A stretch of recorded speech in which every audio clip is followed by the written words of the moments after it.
Buenas, ¿qué tal? Hoy vamos a hacer un vídeo un poco más de teoría para que conozcamos unos conceptos básicos de programación. Para gente que estéis empezando a programar desde cero, que entendamos unos conceptos básicos. Así que vamos con ello. Vamos a empezar primero con esos conceptos básicos para entender qué significa programar. Insisto que es para gente que no tengáis conocimiento de programación. Si posiblemente alguno ya sabéis programar en algún lenguaje, estos conceptos los tenéis más que superados. Pero por si acaso, ¿vale? Vamos a repasarlos para antes de liarnos a programar con este Python.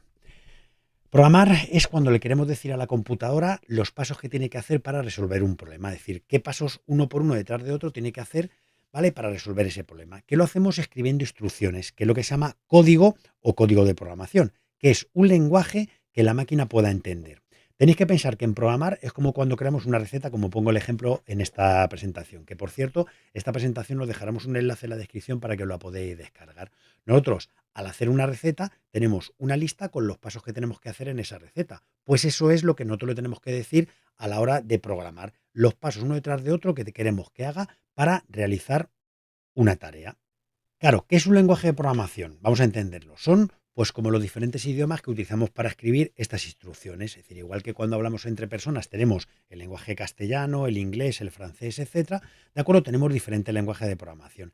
¿Qué ocurre? Que esos lenguajes de programación cada uno tienen sus propias reglas, tienen lo que se llama la sintaxis, la forma que tenemos de escribir en ese lenguaje. Es decir, una misma frase en español, en castellano, en inglés o en francés no se escriben de la misma forma. Al fin y al cabo vamos a poner lo mismo, ¿de acuerdo? Pero tienen su sintaxis determinada. Por tanto, eso es lo que tenemos que hacer, que es lo que nos permite decirle a la computadora qué es lo que tenemos que hacer.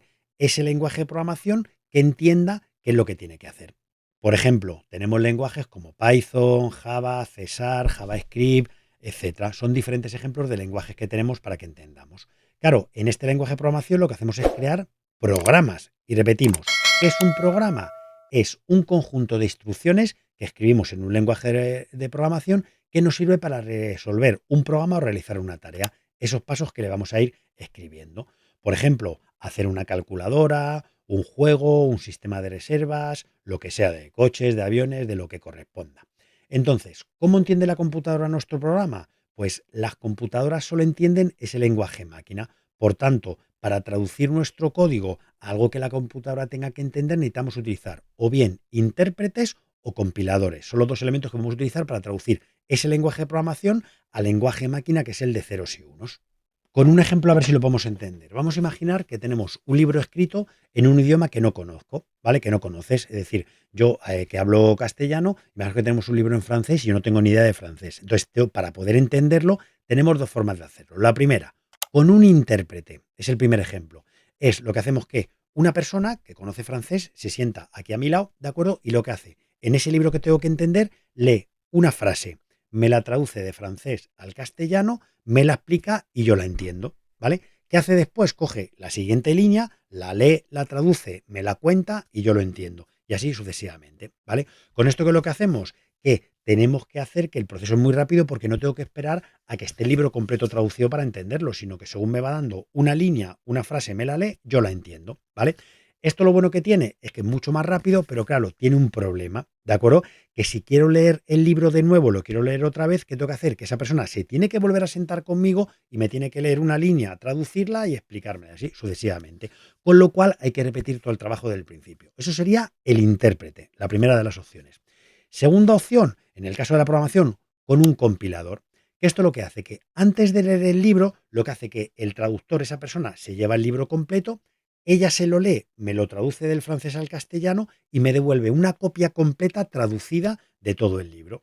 Esto al principio va a llevar más tiempo porque evidentemente esa persona se tiene que leer el libro entero, lo tiene que transcribir, pero una vez que ya está hecho el trabajo se hace una sola vez porque ya me da el libro, por lo tanto cada vez que yo quiera leer este libro, como ya lo tengo traducido, ya el compilador ha traducido el libro completo, lo puedo leer tantas veces como quiera. No me tengo que esperar a que me vaya leyendo cada una de las frases. Por lo tanto, el intérprete me lo hace línea por línea mucho más rápido, ¿de acuerdo? Pero hay que repetir el trabajo cada vez que queramos volver a traducir esas líneas. Y el compilador, a la primera, me traduce todo el libro completo, me lo da completamente traducido. Al principio tarda más, pero ya lo tengo traducido para los restos. Esa es la diferencia entre un intérprete y un compilador. Digamos que básicamente, para que entendamos las diferencias que hay entre intérprete y compilador, como digo, que traduce y ejecuta ese código línea por línea, como por ejemplo es el caso de Python tal cual, ¿vale? Con lo cual esto lo que hace es que nos permite probar las cosas de forma rápida y comprobar si esas líneas tienen errores o no. El compilador lo que hace es que traduce todo el libro completo, en este caso el programa, a un archivo ejecutable, después lo podemos ejecutar y comprobar el resultado.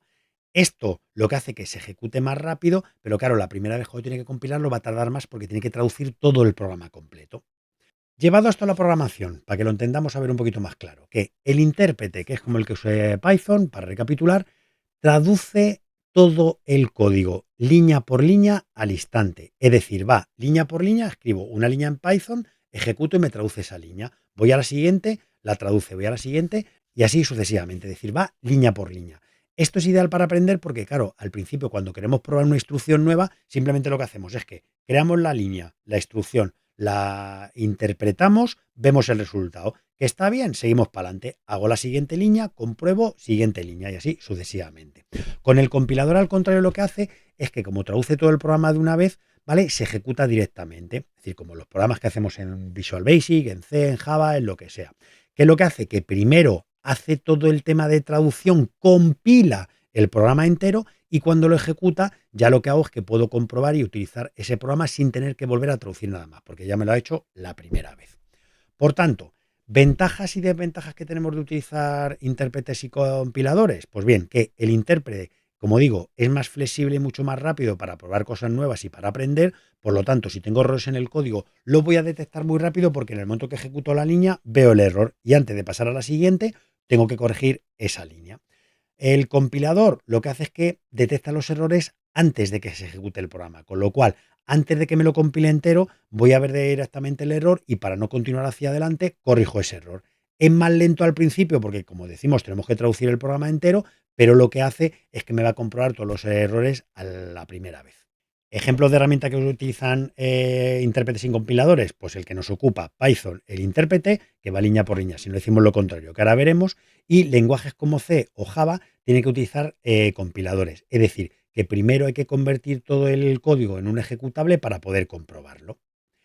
Y aunque Python es típicamente un lenguaje interpretado, es decir, que va línea por línea, también podemos utilizar compiladores, que lo que hagan es que conviertan el programa en Python a un archivo ejecutable y de esta forma, ¿vale? Podemos ir viendo, ¿vale? Y comprobando cómo es el código de Python. Por ejemplo, tenemos ejemplos como PyInstaller, Zython, Nuica, Py4exe, MicroPython, como podéis ver aquí, diferentes ejemplos. ¿Nosotros qué es lo que vamos a hacer? Que no vamos a utilizar ni intérpretes ni compiladores. Sí que al principio vamos a ver el intérprete, como es el intérprete de Python, para que veáis cómo funciona, pero realmente vamos a utilizar otra cosa. ¿Qué es lo que vamos a utilizar? La herramienta que se llama PyChart, que no es ni un intérprete ni un compilador. ¿Qué es?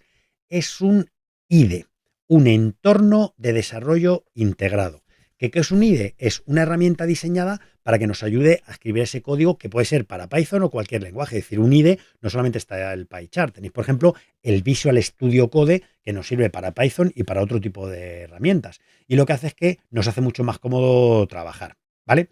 ¿Qué es lo que pasa? Que como Python sigue siendo interpretado en tiempo de ejecución, ¿vale? La historia está que eso, que cuando hablamos de compiladores de Python nos referimos a herramientas que generan archivos ejecutables o mejoran el rendimiento del código. ¿Por qué vamos a utilizar PyChart? ¿Qué es lo que hace PyChart para facilitarnos el trabajo en programación de Python? Pues por lo siguiente. Lo primero, porque facilita la escritura de código. ¿Qué es lo que ocurre? Que tiene un editor inteligente que nos va sugiriendo cómo completar las líneas de código. Es lo que se llama autocompletado en programación. Cuando empezamos a escribir la parte del código, él nos da sugerencias de qué es lo que estamos intentando decir para facilitarnos ese trabajo. También la ventaja que detecta los errores casi en tiempo real, ¿vale? Es decir, antes de que ejecutemos el programa, antes de verlo, cuando estamos escribiendo la línea, ya nos dice si tenemos algún error o no en esa línea, con lo cual es mucho más cómodo y nos va a facilitar mucho el trabajo.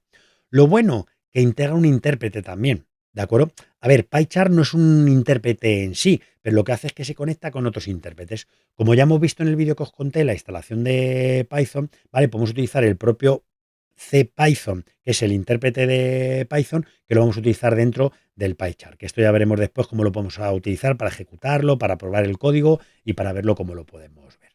Tercera ventaja que tiene utilizar PyChart, que tiene una depuración avanzada, ¿vale? ¿Esto qué quiere decir? Que tiene unas herramientas que nos permite detectar errores, ¿vale? Que podemos pausar la ejecución del programa para ver en diferentes líneas qué es lo que está ocurriendo, ¿vale? Es el debugger, que ya veremos después más para adelante, que es como un dibujito como de una araña, una mariquita, que ya veremos después, ¿vale? Que lo que hacemos en una línea concreta podemos pausar el código y ver qué estado tienen las variables, por dónde va el código, si una sentencia if, un sí, queremos saltar de un lado a otro, por qué se va a un sitio o no a otro, eso lo vamos a ir comprobando cuando vayamos aprendiendo en la programación, que esto ya lo veremos con calma después. La cuarta opción, que tiene gestión de proyectos y bibliotecas. ¿Esto qué es lo bueno que tiene? Que ya os comenté que Python tiene un montón de bibliotecas externas que podemos utilizar en la programación, pues el PyCharm nos permite instalarlas para poder utilizarlas dentro del desarrollo de Python. Además, que con nuestros proyectos los podemos organizar por carpetas, por directorios, cuando tengamos proyectos muy grandes, ¿de acuerdo? Lo podemos organizar de esta manera. Nosotros vamos a ver proyectos sencillos, pero para que veáis cómo podemos trabajar con ello. Y además tenemos herramientas adicionales como por ejemplo que podemos gestionar las versiones con Git. Si tenéis GitHub o lo que sea, lo podéis colgar en la nube para poder gestionar esas versiones. Y luego también podemos utilizar bases de datos para desarrollo web, con Django, con Flash, etcétera. Tenemos un montón de herramientas adicionales que podemos utilizar. Entonces, ¿cómo se relaciona PyCharm con intérpretes y con compiladores? Pues eso, que el PyCharm con intérpretes tenemos que tener instalado un intérprete, que vamos a utilizar el de por defecto que viene con la instalación de Python. Con lo cual lo que hace es que a través de él va línea por línea viendo qué es lo que hace Python y va interpretando el código que vamos teniendo. Con los compiladores, pues que podemos configurar herramientas, que os he comentado antes, para compilar el código y que PyCharm, ¿de acuerdo? No es un compilador, pero permite utilizar estas herramientas para poder hacer archivos ejecutables de Python. Por tanto, la moraleja, la conclusión de todo esto es que eso, en resumen, que nosotros entendemos que PyCharm es un IDE que trabaja junto con el intérprete de Python y opcionalmente compiladores si los quieres instalar, por lo tanto nos va a facilitar la vida como programadores. Con lo cual entendemos que es una gran herramienta que especialmente si estás empezando y quieres un entorno que sea sencillo, amigable y eficiente, creemos que es una opción muy útil para utilizar PyCharm. Por lo tanto, una vez que ya conocemos estos conceptos básicos de programación, el siguiente paso va a ser instalar este PyCharm y a partir de ahí empezaremos a aprender cómo programamos en Python. Espero que te haya resultado interesante, aunque un poco ladrillo este vídeo, pero creo que nos puede venir bien conocer estos conceptos básicos antes de liarnos con la programación. Mientras tanto, también te dejo por aquí arriba, te voy a dejar otro vídeo de esta u otras herramientas que pensamos que os pueden ser interesantes para ampliar el conocimiento en herramientas informáticas. Nada más, no os quito más tiempo. Hasta el próximo vídeo. Chao.